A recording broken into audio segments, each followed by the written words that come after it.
tusooka ogera ku bulwadde bwe tuyita endometriosis. Endometriosis bwe bulwadde tumanyi nti omukyala yenna ng'ali mu nsonga ze ableedinga, era n'abaana y'omukyala erina ebintu bisatu.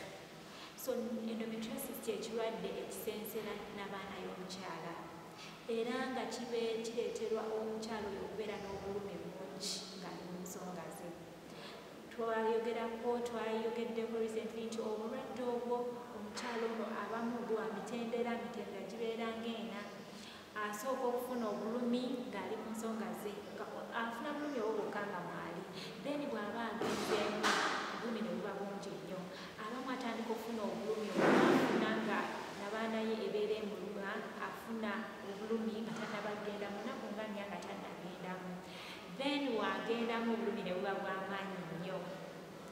So entendera ogwokusatu wesanga nti omukyala ono atandika okufuna ebizimba ku n'abaana ye.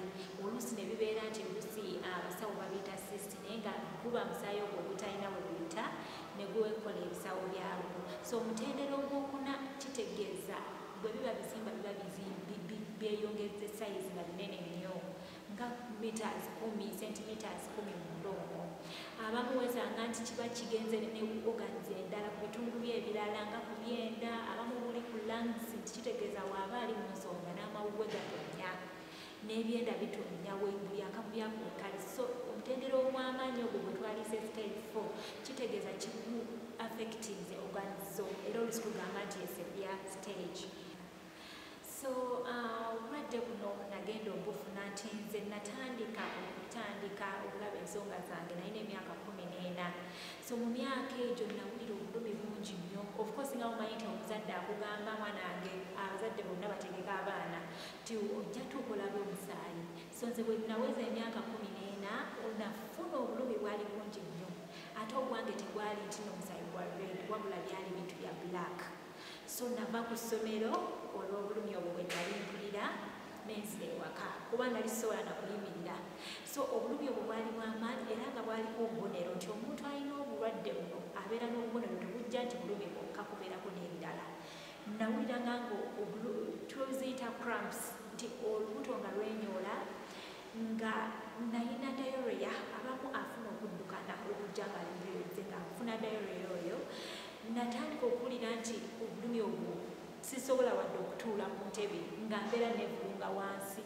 Ekintu ekyo nakiyitamu okumala weeks 2 era nableedinga okumala weeks 2. Ensonga zange zasooka tegwali musaayi gwa red, byali bintu bya black. So ne maama wange musawo naye ne yagamba kino nga sikirabanga, naye tomanyi olabye otandise ensonga.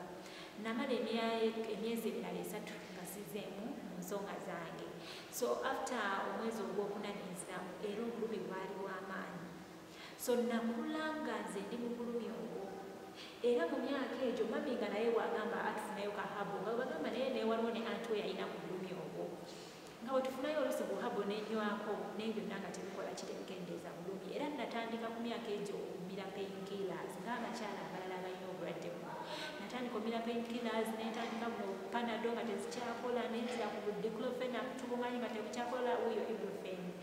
So gye nakoma okula nga n'obubonero obulala bweyongera. Nze yableedinga ng'ennaku weeks 2, natandika okugenda mu wiiki eyokusatu. Ng'ate kwegasseko n'omutwe ogwannumanga. Obeerawo mu mwezi olina omutwe, kibanga bwe baddira ennyondo ne bagikomaga ku mutwe. Nga nina omutwe nti ne bwomira painkillers oluusi tebuvaawo. Natandika okuwulira nga mu mwezi nina omugongo gubeera guluma. Obeerawo nga ne bwoba toliimu. Kyokka nze natuukanga nti olwo ngenze nkuze ngezeza emyaka nga 15, 16, 17. Naye nga weesanga nti obeerawo mu mwezi n'owulira ng'olimu omukyala w'olubuto. Owulira tolina appetite, ng'emmere olya kuba nti oyagala kuteeka mu lubuto naye ng'owulira toyagala. Nga oluusi obeerawo n'okurevinga ekintu n'ogamba oba njagala kulya kino. N'obeerawo nga olinga ayeetisse ekintu mu lubuto. Natandika akaseera because obulumi bwabanga bungi, because nze nali mukkiriza era ndi mukkiriza.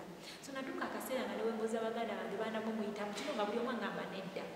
Nga bwe mbalaga nti nze ng'omusaayi ogwange gufaanana bwe nga bagamba sure ebyo tubirabanga.